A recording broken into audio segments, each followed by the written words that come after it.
உயிர் தப்பியது. கிருஷ்ணதேவராயருக்கு கோல்கொண்டா மன்னனும் விரோதிகளுள் ஒருவனாக இருந்தான். அவன் எப்படியாவது இராயரை கொன்றுவிட்டால் நாட்டையே அபகரித்து விடலாம் என்று எண்ணினான். இராயரை போரிட்டு வெல்வது கடினம், அதனால் சூழ்ச்சியால் அவரை கொல்ல மன்னன் திட்டமிட்டான். அதன்படி ஒரு ஒற்றனை விஜயநகரத்துக்கு அனுப்பினான். அவன் எந்த விதத்திலாவது இராயரை கொன்றுவிட வேண்டுமென்று ஆணையிட்டிருந்தான்.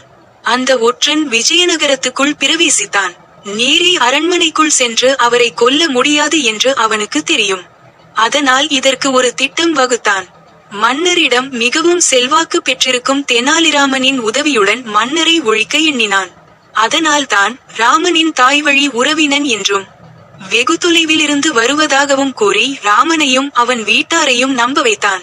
ராமனும் தன் வீட்டில் தங்க அவனுக்கு அனுமதியளித்தான். சில நாட்களுக்கு பிறகு ராமனும் அவன் குடும்பத்தாரும் வெளியூர் செல்ல நேர்ந்தது. அப்பொழுது ஒற்றன் மட்டுமே வீட்டில் இருந்தான். இந்த சந்தர்ப்பத்தை தனக்கு சாதகமாக பயன்படுத்திய அவன் ராமன் எழுதியதைப் போல ஒரு கடிதம் எழுதி மன்னனுக்கு அனுப்பினான். அதில், உடனே நீங்கள் என் வீட்டிற்கு தனியாக வர வேண்டும், உங்களுக்கு ஒரு வினோதத்தை காட்டப் போகிறேன் என்றிருந்தது. ராமன் மீது நம்பிக்கை வைத்திருந்த மன்னர் அதை அப்படியே நம்பினார். அக்கடிதத்தில் கண்டது போல ராமனின் வீட்டிற்கு தனியே சென்றார். இது நான் சமயம் என்று ஒற்றன் கட்டாரியால் மன்னரை கொல்ல முயற்சித்தான்.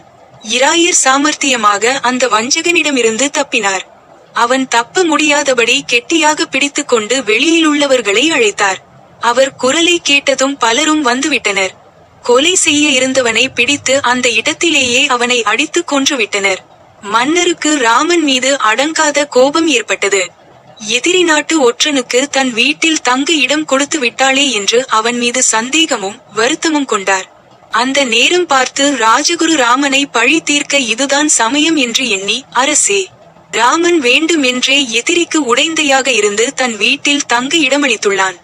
நீங்கள் எச்சரிக்கையாக இல்லாதிருந்தால் மரணமடைந்திருப்பீர்கள்.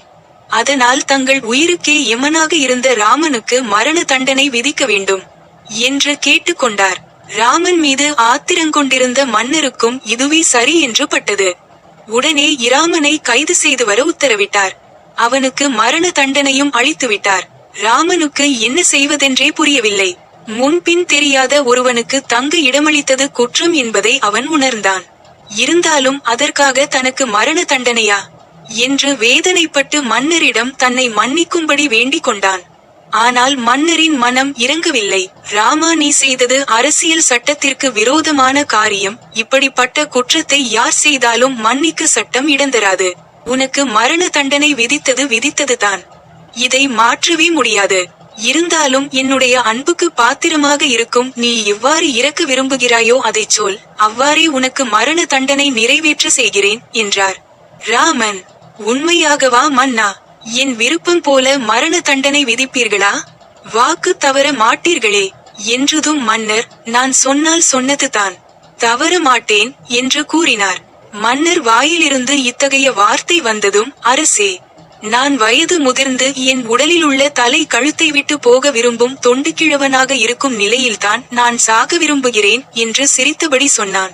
மரண தண்டனை விதிக்கப்பட்ட நிலையிலும் உறுதி தளராது நகைச்சுவையுடன் தன்னை காப்பாற்றிக் கொள்ள முயற்சித்த ராமன் மீது அன்பும் பரிதாபமும் மன்னருக்கு ஏற்பட்டது. அவன் கூறியதை கேட்டு அவரும் சிரித்தபடி அவனுக்கு விடுதலை அளித்தார்.